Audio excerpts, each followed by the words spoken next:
If you sever the limb of a human being, the wound closes, scar tissue forms, the body prioritizes survival over function. It patches the hole in the hull, but the machinery is lost forever. That is the biological contract we all sign at birth. Entropy takes, and the body does not give back. But there is a creature that rejected this contract. If you sever the limb of an axolotl, there is no scarring, no panic. Instead, the cells at the site of the injury revert. They forget what they are. Bone cells, skin cells, muscle cells, they all travel back in time to a primordial embryonic state. And then they build. Not a patch, not a scar, a perfect blueprint. In a few weeks, a new limb emerges, perfect toes, functional nerves. But it doesn't stop there.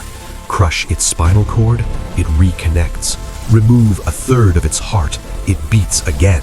Remove a segment of its brain, it rewrites the neural map and keeps hunting.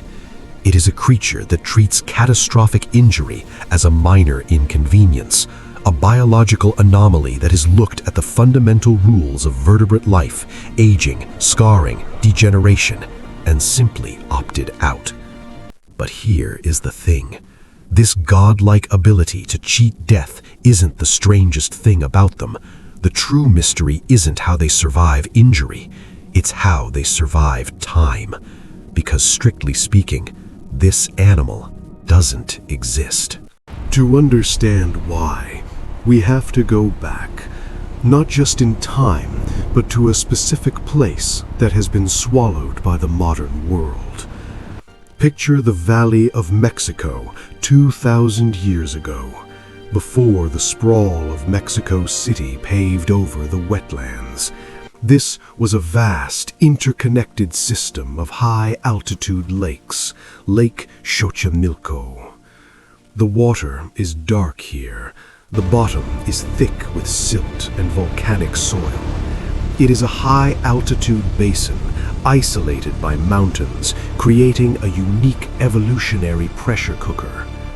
In the mythology of the Aztecs, the god Axolotl, the dog-headed god of fire and lightning, the guide of the dead, feared that he was going to be sacrificed.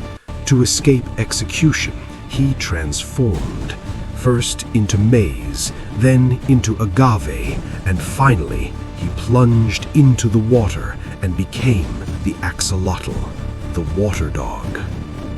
The Aztecs were right about one thing. This creature is an exile. Most amphibians follow a strict, predictable path. They are born in the water, they breathe through gills, and then, at a specific moment triggered by thyroid hormones, they metamorphose. They lose the gills, they grow lungs, they crawl onto land to conquer a new environment. But the axolotl stopped. It reached the door of adulthood, looked at the dry land beyond, and refused to walk through. This is a phenomenon called neoteny. It literally means extending youth. An axolotl is, biologically speaking, a giant salamander larva.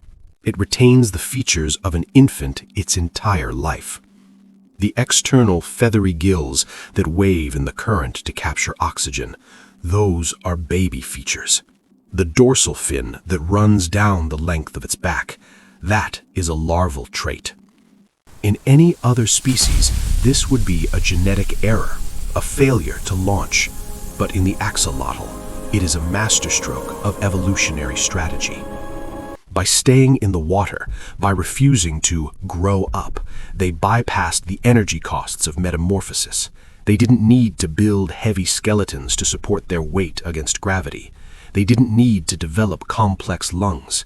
They could remain in the nutrient-rich, stable environment of the lake bottom, becoming the apex predator of the dark water. But this eternal youth came with a side effect, and this is where the science gets heavy. The same biological switch that keeps them in a larval state, the suppression of thyroid hormones, seems to be linked to their regenerative power. When a human is injured, our immune system rushes to the site with a scorched earth policy. Macrophages attack bacteria and trigger inflammation, which leads to fibrosis, scarring. We trade perfection for speed. We seal the breach to stop the bleeding, even if it means the machinery never works the same again. The axolotl doesn't do this.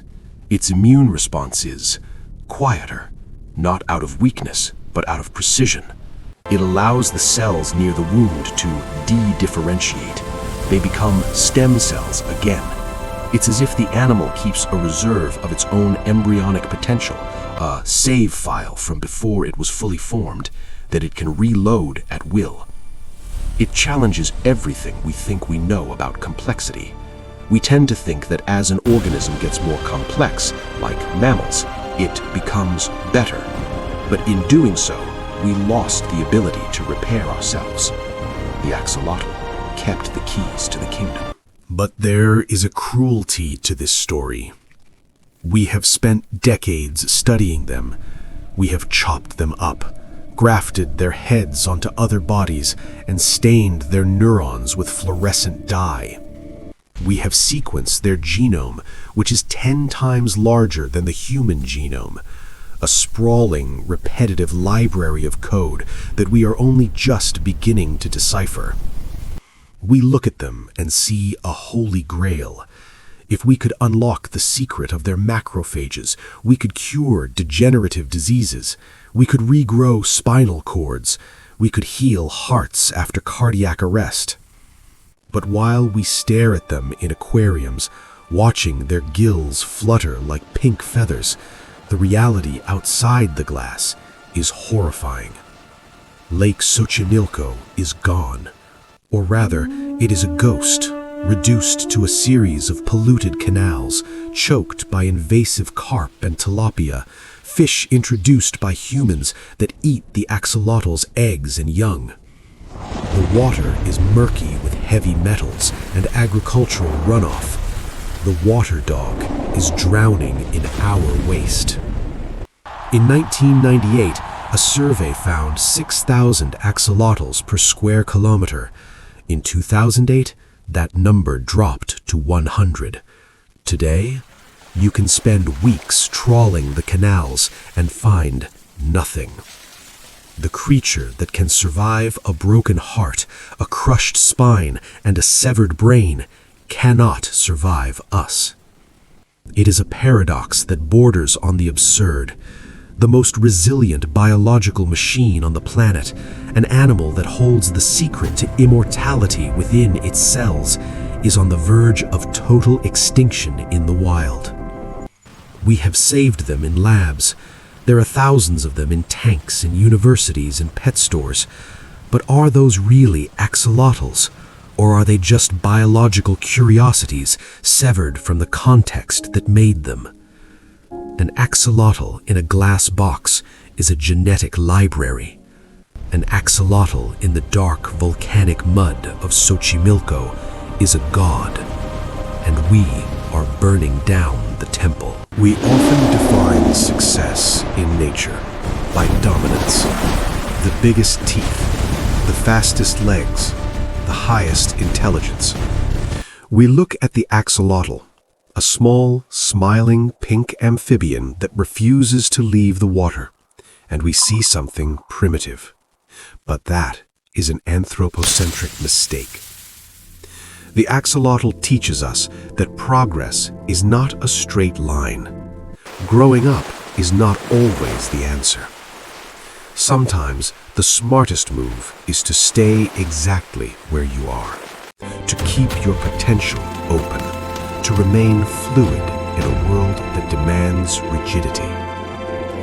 They carry a wisdom in their cells that we have forgotten, the ability to rebuild, to not let the trauma of the past dictate the structure of the future. When we are hurt, we scar. We carry the history of our injuries on our skin and in our limbic systems. The axolotl simply begins again. It suggests that life is not about endurance through hardening. It is about endurance through renewal. And perhaps, if we can save them, if we can restore the dark waters of their home before the clock runs out, they might just teach us how to do the same.